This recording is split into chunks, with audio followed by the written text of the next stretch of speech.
Jemaat Tuhan, marilah berdiri untuk menghadap Tuhan dan menyembah-Nya, serta memuliakan nama-Nya, karena kasih setianya besar atas kita.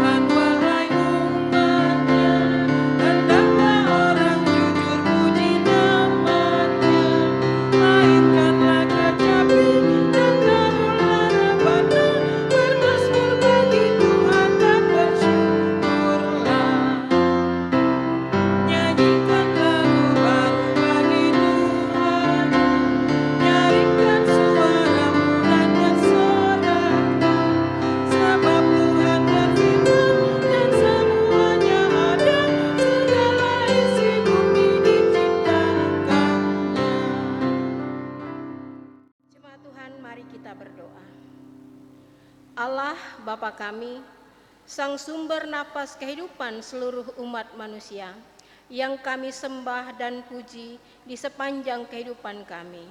Terima kasih Tuhan untuk kasih setia serta perlindungan-Mu yang tak berkesudahan atas kehidupan keluarga kami. Dengan kerendahan hati kami memohon kepadamu untuk hadir dan memberkati persekutuan keluarga kami saat ini, dari awal, pertengahan, hingga akhirnya, sehingga persekutuan keluarga ini dapat menjadi kesukaan bagi nama-Mu. Di dalam nama Yesus Kristus kami telah berdoa dan mengucap syukur. Amin.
Jemaat yang terkasih di dalam Tuhan, silakan duduk kembali.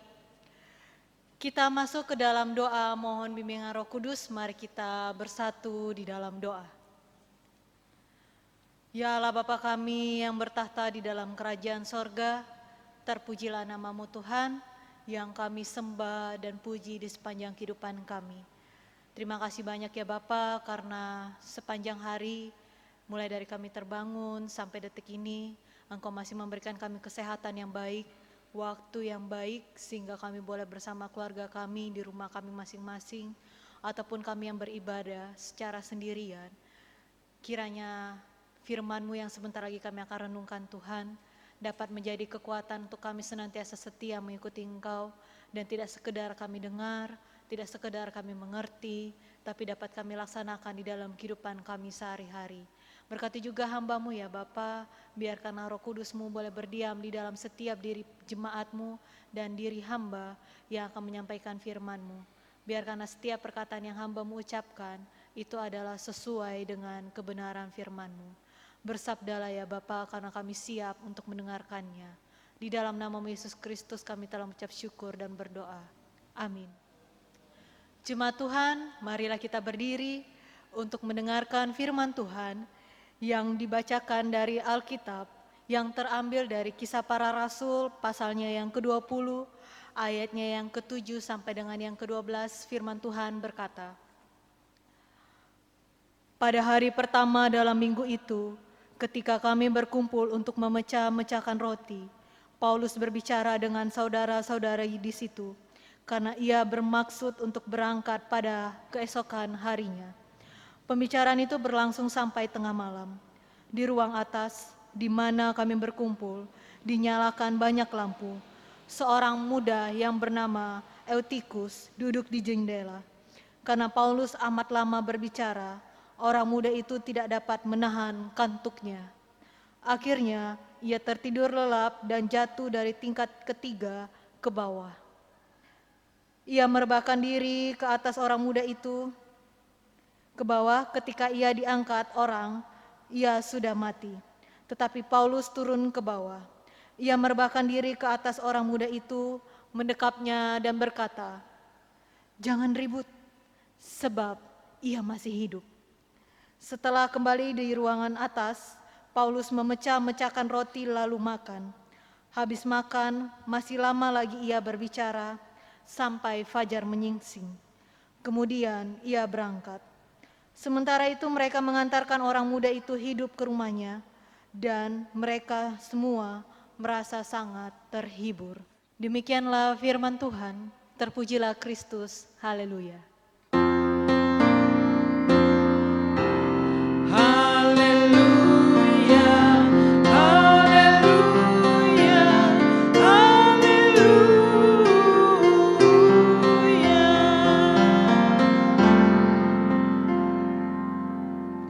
Jemaat Tuhan, silakan duduk kembali. Jemaat Tuhan yang terkasih dan mengasihi di dalam Yesus Kristus, Shalom, damai sejahtera bagi kita sekalian. Dan seperti biasa, mari kita berbagi senyum kepada orang-orang di sekitar kita dan berbagi senyum juga untuk diri kita sendiri. Jemaat Tuhan yang terkasih dan mengasihi di dalam Yesus Kristus, jika ada pertemuan, maka akan ada perpisahan. Pertemuan adalah awal di mana seseorang dengan orang lain akan saling mengenal, mengerti, dan saling melengkapi.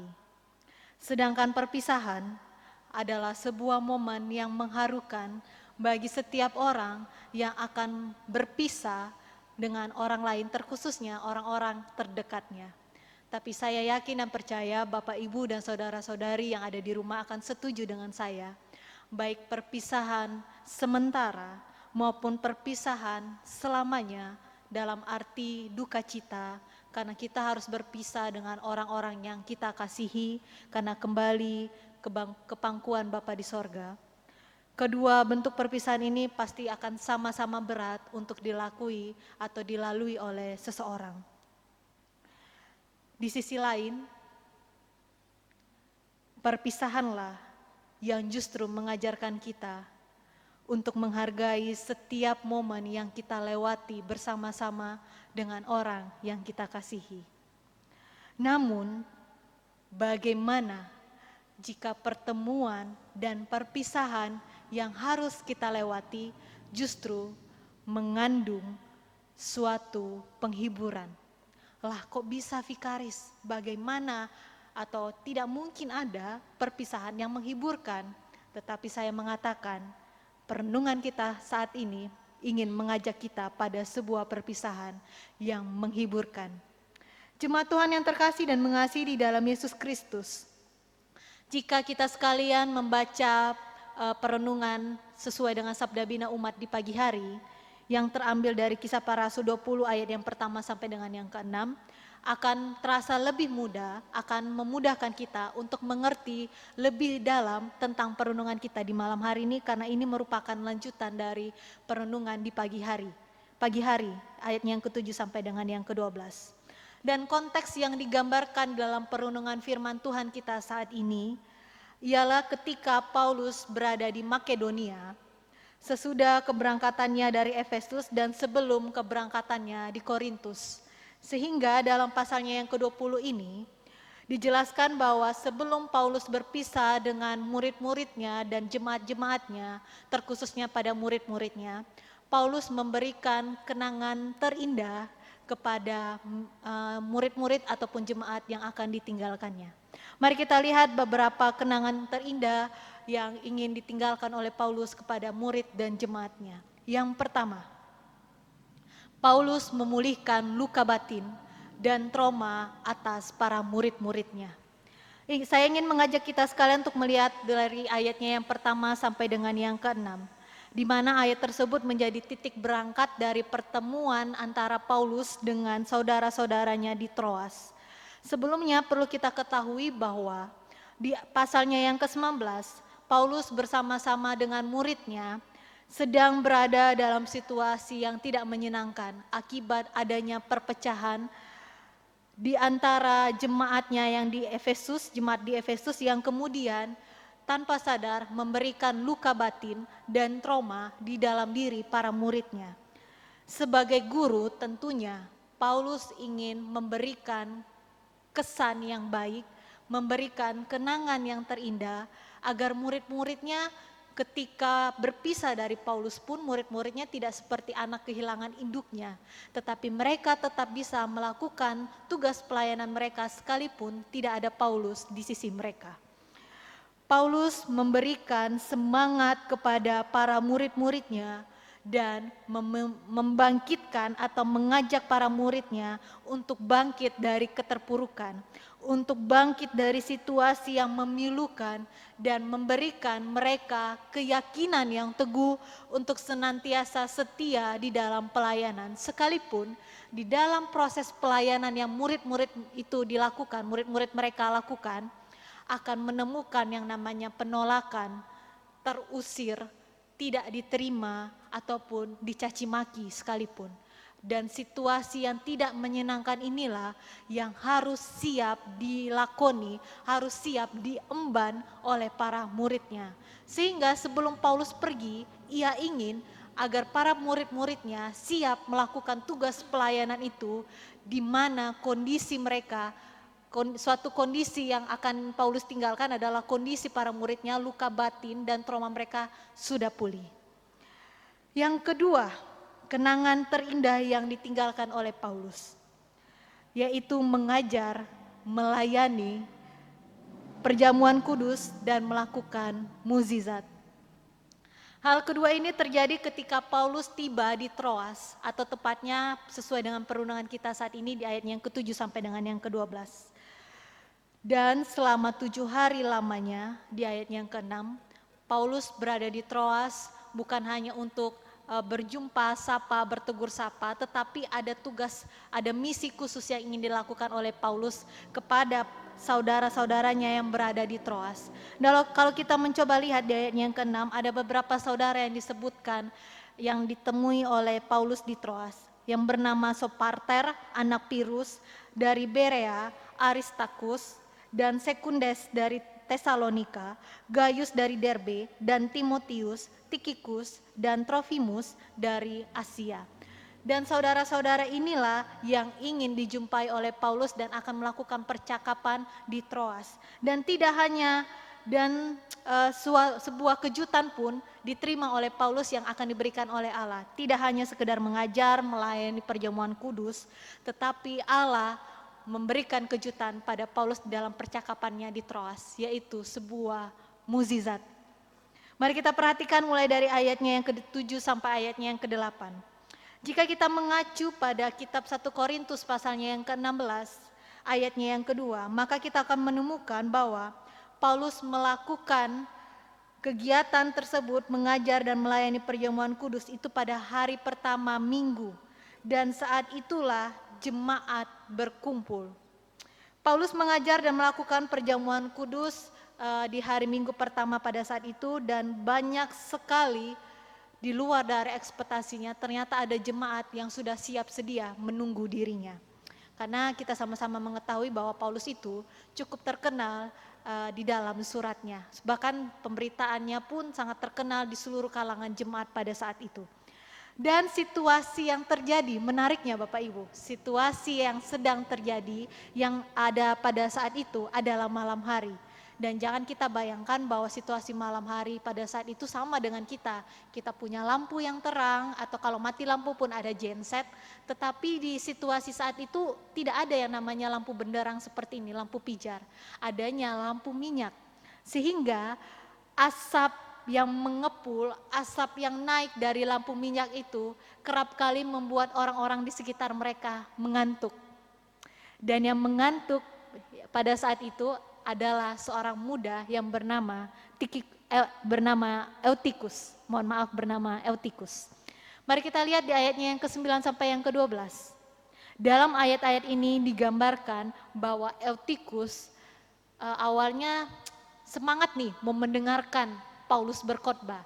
Paulus mengajar, Paulus melakukan perjamuan kudus, tapi apa daya? Asap yang mengepul, asap yang panas justru membuat dirinya justru mengantuk saat dia duduk di sisi jendela. Posisinya itu ada di lantai 3. Dan seketika itu juga saat ia mengantuk, gimana sih orang ngantuk ya? Kalau orang ngantuk tuh tanpa sadar ya, mengantuk, tiba-tiba jatuh. Eutikus jatuh dari lantai 3 ke lantai paling dasar atau lantai bawah. Dan kalau kita lihat secara kedokterannya sangat mustahil ada seseorang yang akan bisa hidup dari jatuh dari ketinggian lantai 3 sampai lantai ke bawah. Minimal deh patah tulang. Tetapi mukjizat Allah terjadi di sini.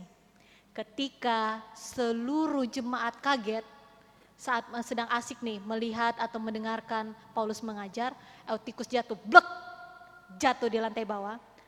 Otomatis konsentrasi dari para jemaat yang datang itu akan buyar.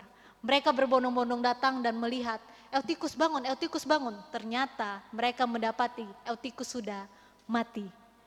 Ketika mendengar teriakan jemaat mengatakan bahwa Paulus, Paulus tolong, Eutikus sudah mati di sini. Apakah Paulus panik? Tidak Bapak Ibu. Paulus dengan keyakinan imannya. Dan kita sama-sama tahu, Paulus ini terkenal sekali dengan Bapa yang memiliki iman yang kuat akan Yesus Kristus. Dia datang, dia turun dari lantai 3 ke lantai bawah dan melihat, memegang, menyentuh Eutikus dan mengatakan. Bahkan di sini juga dikatakan bahwa Paulus membaringkan badannya. Kita bayangkan, membaringkan badan di atas badannya Eutikus. Dan dia berdoa di dalam hati. Dan dia mengimani mukjizat Allah pasti akan terjadi. Dan benar, Eutikus tidak jadi mati. Eutikus Allah bangkitkan kembali untuk menyatakan bahwa mukjizat Allah masih terjadi pada saat itu. Dan melalui Paulus, Allah menyatakan mukjizatnya.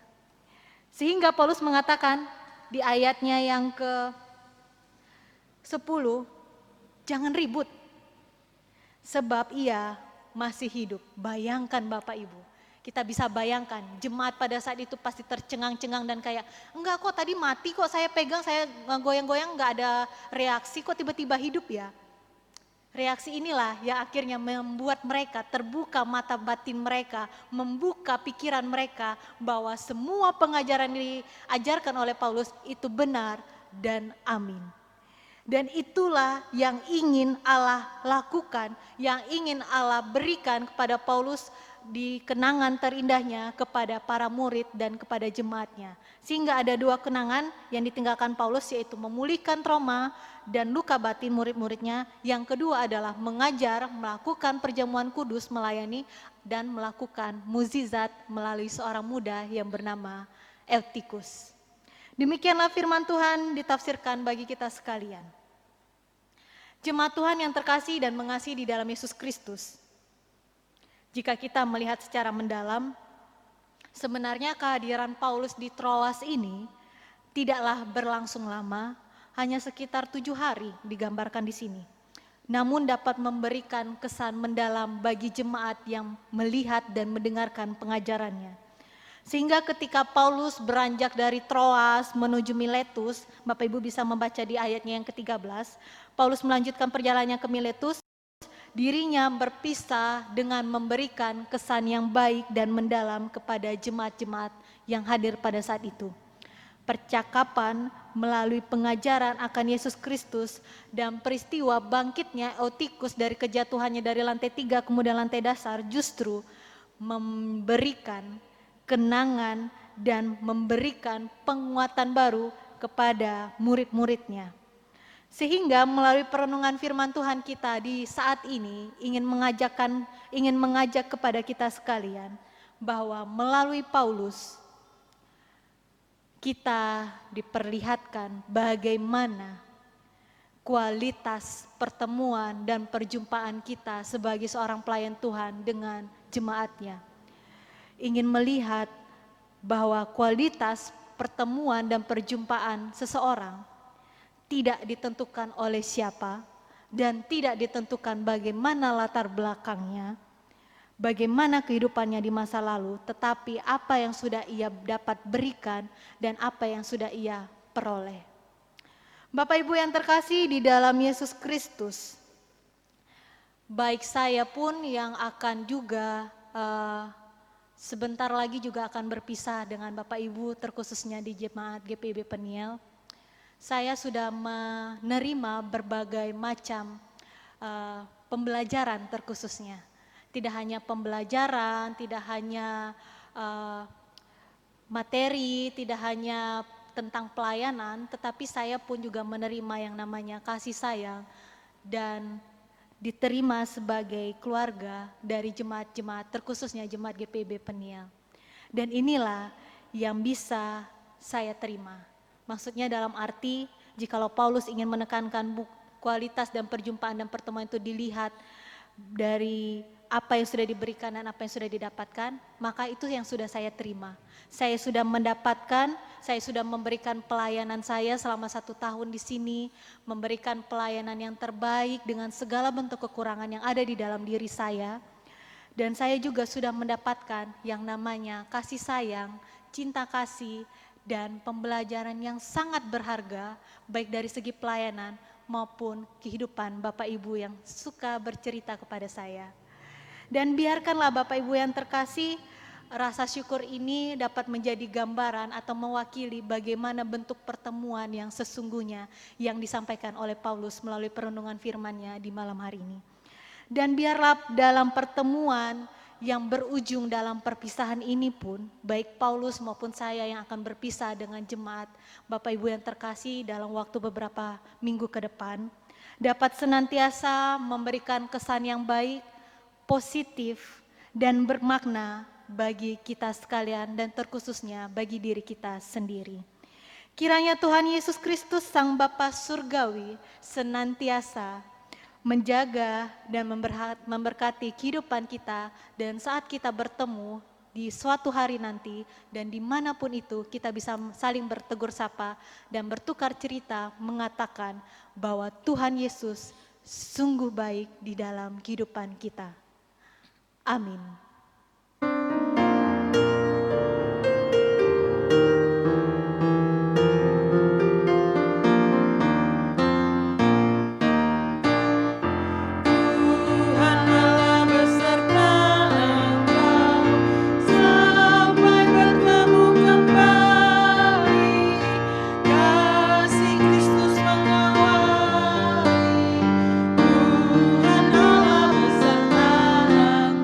Sampai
kasih, kita masuk dalam doa syafaat. Mari kita bersatu di dalam doa.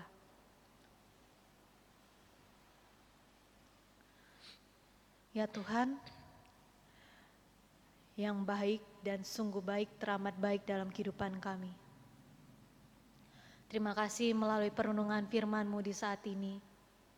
Kami kembali diajarkan melalui Rasul Paulus, dimanapun kami berada, sekalipun dalam jangka waktu yang pendek ataupun panjang, kami harus dapat memberikan kenangan yang manis, di mana setiap kenangan yang manis itu dapat mencerminkan wajah Engkau, wajah-Mu Allah yang penuh kasih, di dalam setiap kerja keras kami, di dalam setiap bentuk pelayanan kami, dan di dalam setiap tindakan dan tutur kata kami.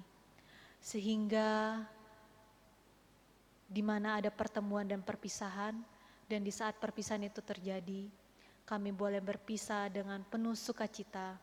Dan ketika kami bertemu lagi nanti, baik itu di suatu tempat ataupun suatu waktu, baik itu sebentar lagi ataupun dalam waktu yang lama pun sekalipun, kami dapat saling bertukar cerita, dapat saling bersaksi bahwa kami memiliki Allah yang sungguh hebat dan luar biasa di dalam kehidupan pembelajaran, di dalam kehidupan proses kehidupan kami setiap harinya.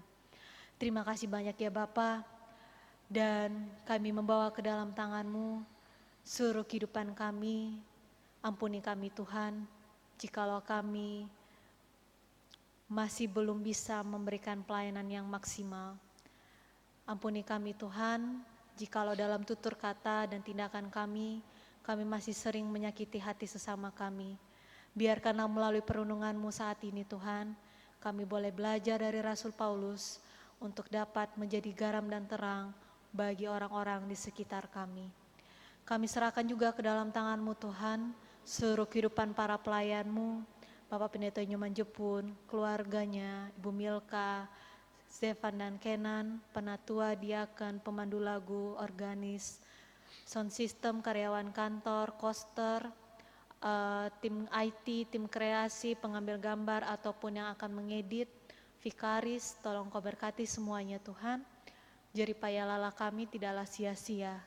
Banyak hal yang sudah kami korbankan, tetapi itu tidak akan pernah bisa membayar pengorbanan-Mu yang terlebih dahulu luar biasa telah Engkau berikan dalam kehidupan kami. Dan biarkanlah setiap jeripaya kami dapat menyenangkan hati-Mu Tuhan, dan dapat Engkau menjadikan kami sebagai pelayan-Mu yang setia dan senantiasa melakukan bentuk pelayanan kami dengan semangat dan dengan penuh sukacita. Dan biarkanlah berkat-Mu juga senantiasa berlimpah-limpah di dalam kehidupan keluarga kami.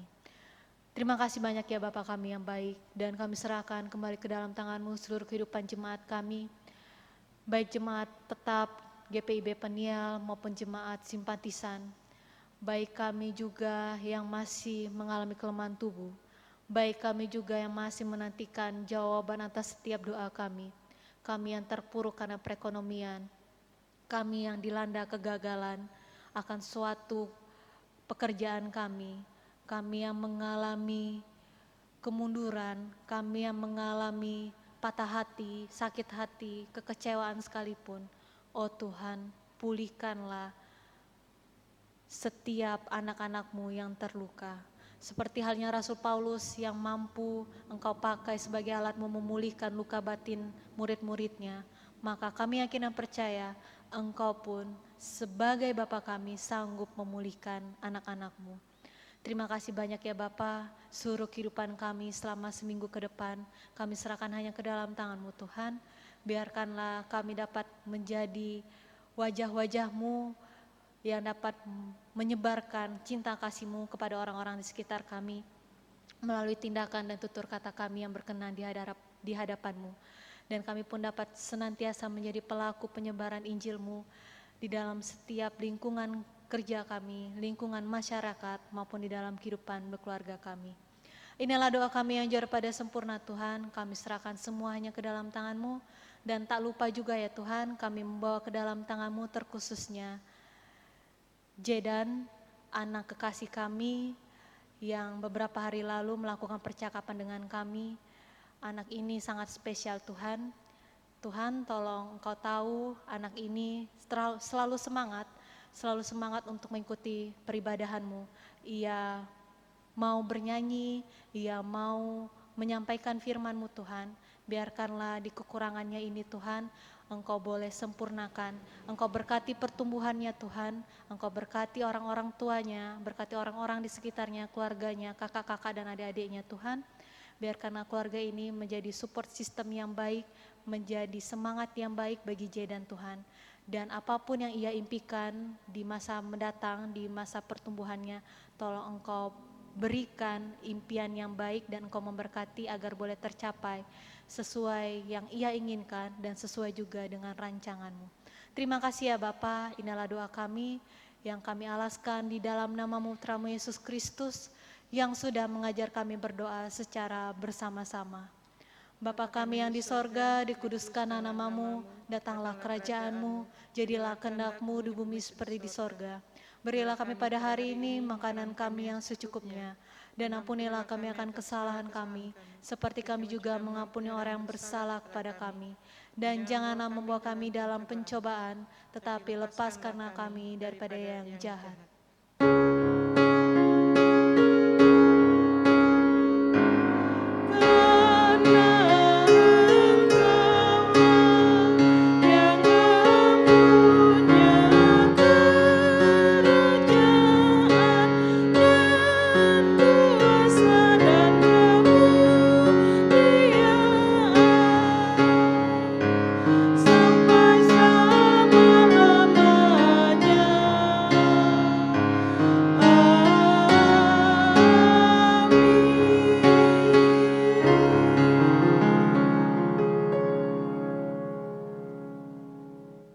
Jemaat Tuhan, marilah kita mengucap syukur kepada Tuhan dengan memberi persembahan kepadanya.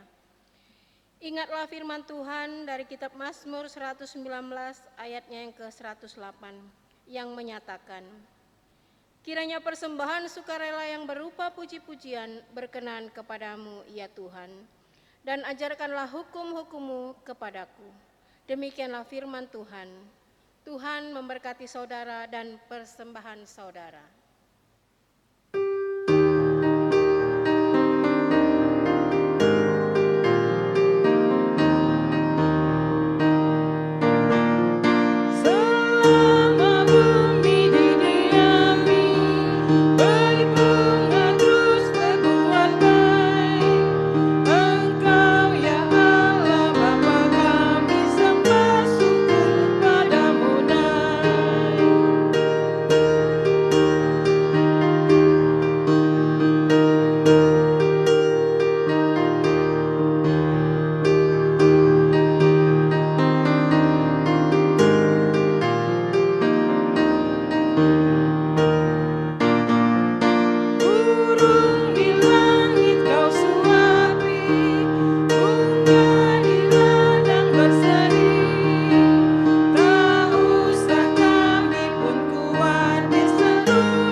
Persembahan ini kepada Tuhan dalam doa syukur.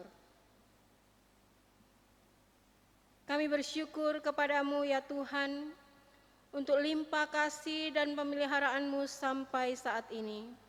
Berkati dan kuduskan persembahan yang kami bawakan ini menjadi berkat dalam karya kasih dan kesaksian bagi sesama, bahkan untuk memuliakan nama-Mu di dunia. Dalam nama-Mu Yesus Kristus, Sang Sumber Berkat, kami telah berdoa.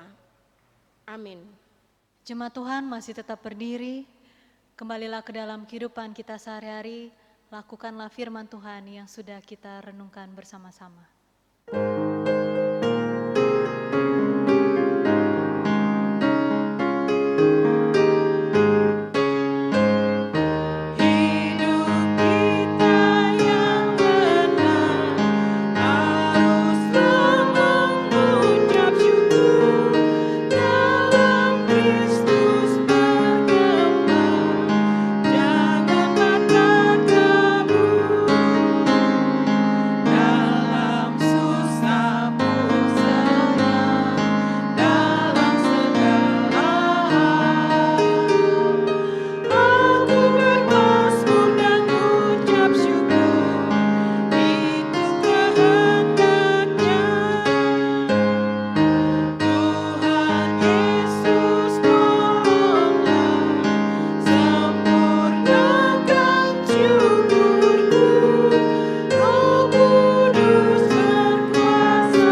kasih, arahkan hati dan pikiranmu kepada Tuhan dan terimalah berkat-Nya.